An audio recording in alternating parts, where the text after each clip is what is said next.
Anybody want to start the questioning? Lex? Amanda?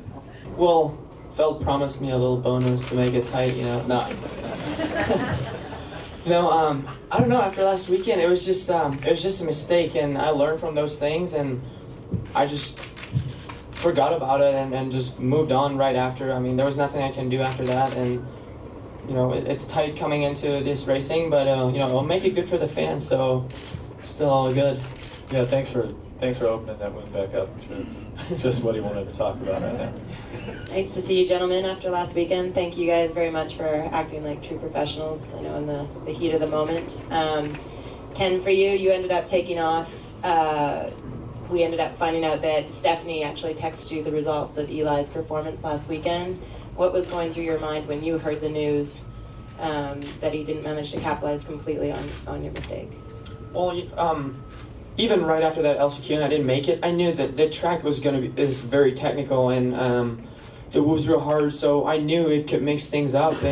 But honestly, I didn't even care. I mean, a lot of people texted me the results, but at this point, I didn't even care. My mind was just empty, and but as bad as it went, I don't think it could have gone any better. So it was good, and we're still all healthy, and I hope for good racing on Saturday. I guess that every race counts, really. So, you know, I mean, I start off the season with a bunch of wins, and then, you know, all went downhill from there at Oakland, and then, you know, it's just been up and down. So I'm lucky enough to be in this position now where I can, you know, go out there and capitalize if I am in the position. So, glad just to be in the spot, I guess, for how things were going.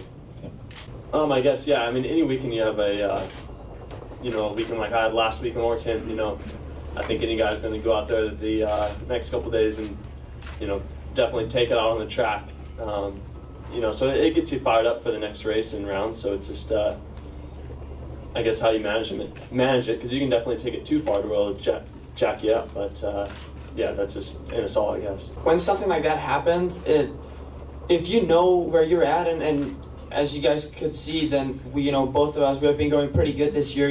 We're super fast, and I think both of us are fit. And then I don't think there's a lot you can change. I mean, sometimes you have bad luck. I mean, you for sure have to learn from those mistakes. But I think the last thing you want to do is go home and stress about things. It will, it will make things worse than they were going. So I think what I did is just went home and learned from my mistakes, and then just did what I did every week. I mixed things up to have fun and honestly not worry about things too much. I'll probably fly out there a couple days early to check New York out. I mean, I've never really been there, and I know from movies that it does look pretty sick there, so I might just go out a little early and check her out. Eli?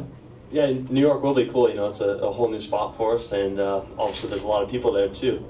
I'm a little bummed that it booted out Salt Lake, which is kind of one of my home races, but hey, it's a whole new venue, there's a lot of people, it's a cool stadium, and it's somewhere different. Well, I had a little bit of like that heat race, for example, that I pulled off. I should have just kept going, I had nothing to worry about, honestly. Should have kept going, and even if I wouldn't have made the main event straight from there, but it would have put me in a better position in the LCQ for sure. And then, but after that, we talked about it.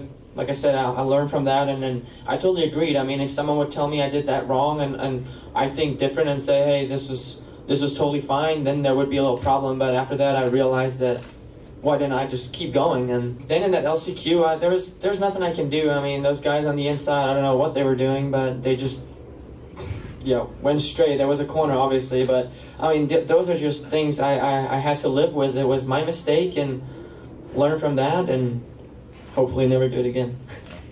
I appreciate you guys stopping and talking and giving the fans of Supercross talk to them about the race. Yeah, I was mad at you. No, I'm just kidding. You're just doing your job. It's all good. Was that you on Twitter? People were mad at Erin last week.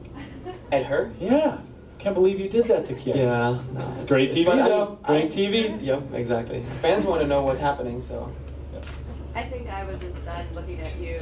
The lights were on, but nobody was home at that moment, so it was an awkward moment for sure. Actually, I haven't been able to look at it a whole lot, but this place normally has really good racing. You know, you always come bombing off the start there down the straightaway. That's fun, and it is a little bit longer lap time, so you know, it turns into a real 15-minute main event for us. So that's always good for the racing and the fans, and you know, normally it's a technical track, so it separates the good guys for sure. I think it looks super good. I mean, we have I feel like we have really long rhythm sections this time. You know, usually the stadiums, I mean, this one's not the biggest, I don't think, but I guess the layout seems like it's longer than usually, yeah. But I think it looks really good. I know how it will be. I mean, it's already hard in a 250, but it's going to be way harder on the 450. Like you said, it's going to be a longer series, and I think you can just go at it in the wintertime, and then as soon as the series starts, mix it up with fun, and don't go too crazy. You want to go relax and 100% to the next race. So my plan or my style is always to, you know, relax a little more and do things that are fun. So you go into the weekend and you have nothing to worry about, and you're not burnt out. Yeah, 17 rounds is a lot of racing, and you know, it was good for me this year. I did do those 450 rounds just to get, you know, more races under my belt, I guess. So I'll end up doing like 12 rounds or whatever it is. So you know, it was a good experience for me for sure. You know, to get out there to the different East Coast stadiums and the tracks and racing with the top guys, and you know, it just kind of shows me what to expect next year. For me, really, it's.